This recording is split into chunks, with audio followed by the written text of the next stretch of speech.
all of you workers who work night and day, by hand and by brain. We're just more than a football club. Yes, the football club is important, but the football club should be the hub of the community. And I think this shows that we have the capability and the capacity to be more than that.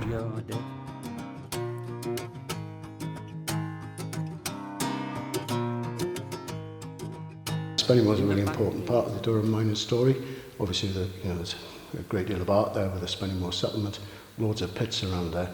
So we got involved with Spennymoor Town really through Marra. I was born and brought up in the northeast. My business interests are quite varied, so I invest in businesses.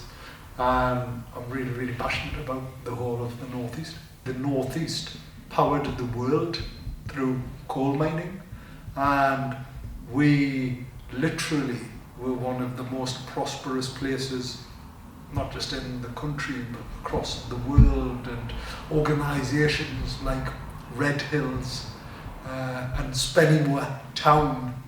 There is such significant history and heritage around coal mining. First of all, it was through our community engagement. We're looking to engage with as many sporting and heritage communities as possible. This came through a number of conversations we had with, through energy, through gas savings, and I've got to say I'm absolutely delighted that this has come to this stage. I've introduced people from the Miners Union to a businessman I'd worked with as a Member of Parliament, and we developed a homes project in Tyneside, a guy called Marra, and we asked him, because things have changed. I'm going to go back a little bit. If you think about this building was built and sustained by membership contributions for a century and a half.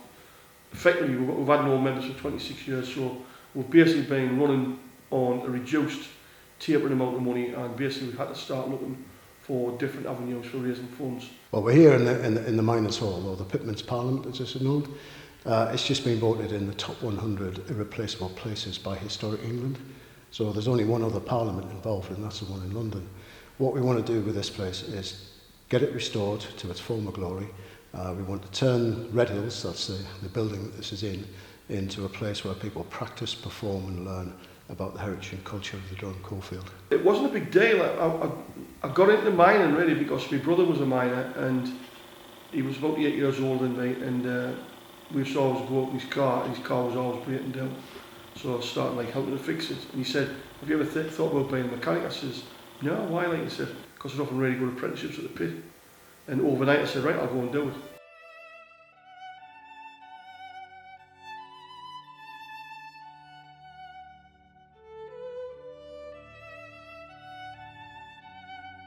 My name's Robert Lowry, and I'm 62. I was born in Horton, in one of the numbered streets, 3rd Street. I started easing colliery when I was 23.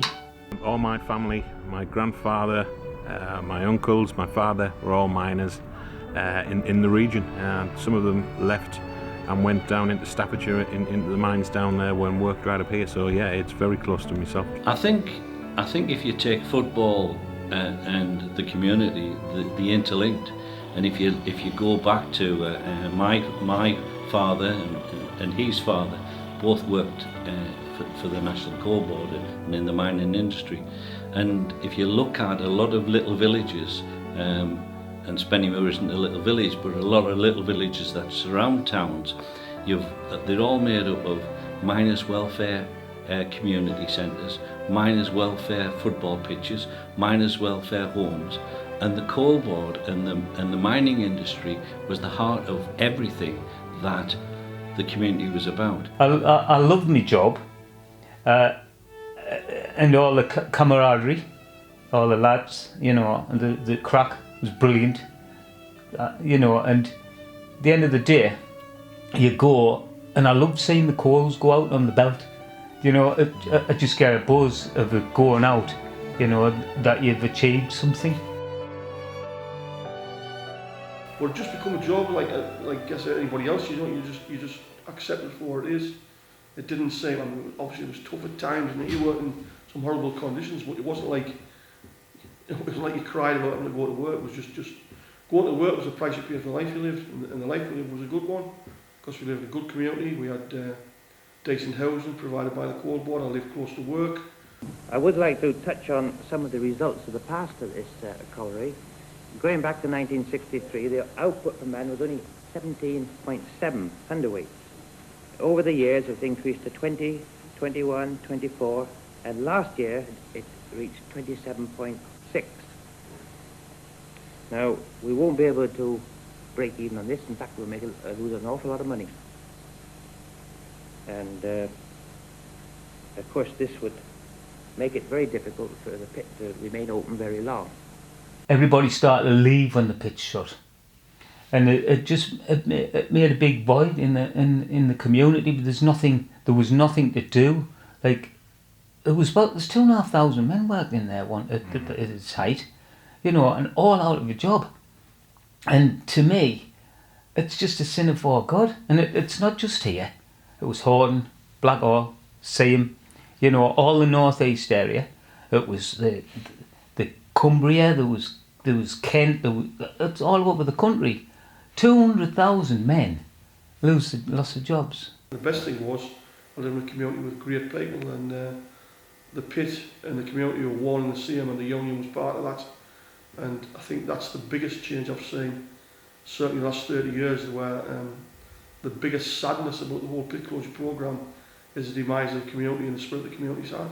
Except the pit itself, most of the people work at the pit, and when we close this down, we break up not only the pit but the village life as well. For all, most people will still remain in the village.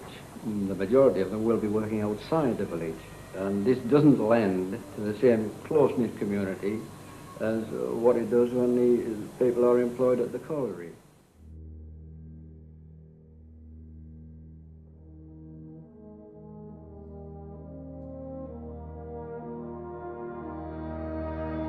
Down underground in the deep seams, pitmen forged a unity from which they could laugh at life and fight for independence. You started young, picking on the coal screens, morning to dusk like a galley slave, until in the end accident or one of the old enemies got you, silicosis or hernia or rheumatism, 20, 30, 40 years later. But you stayed together all the time, and the Durham pits moulded a race of big hewers, small men mostly, but bold in their work, and bloody-minded in resistance to the owner. Well, a lot of people might think it's a large green object that grows in the garden. However, Marra was your friend. He looked after you, he made sure, and you made sure you looked after him. So if you think you're working in, 18-inch, 2-foot working space, you're relying on other people to look after you, and that's where that term came from. The short term would be a workmate, but it was much more than that. It was like, I guess the nearest comparisons probably were lads who served in the army in the trenches. You go to work every day and you're working against the conditions. I guess like fishermen and people like that. You're pitching yourself against the elements, and you need somebody to watch your back all the time.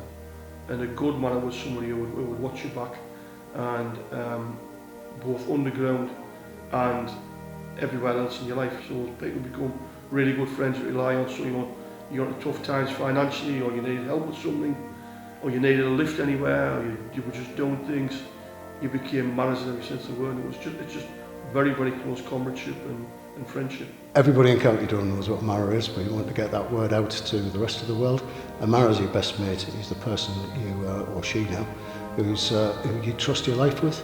So we've called the Friends of the Durham Miners Gala Marras, because that's what they are. Strange, really. The stone had come down and buried me, and I don't know how long I was out for, but I woke up and I was under it, and I was like, that's all right. I got the mug out my mouth, and I said, my back's all right, my arms is all right, but I couldn't move my legs. So, and I could hear all this commotion going on, so I knew they'd get us out, and then, I didn't know the extent of it because I couldn't see I was underneath it. But anyway, what the lads done, they lifted this big stone off the top. What happened was, the unit was down like that, and the stone came and hit the top of the unit. but I was underneath that. But they lifted it all off, and it's strange really. It's rather emotional. The lads pulled us out, and I just looked at them and I went, cheers, you know. And John, I looked at him and I said, are you alright?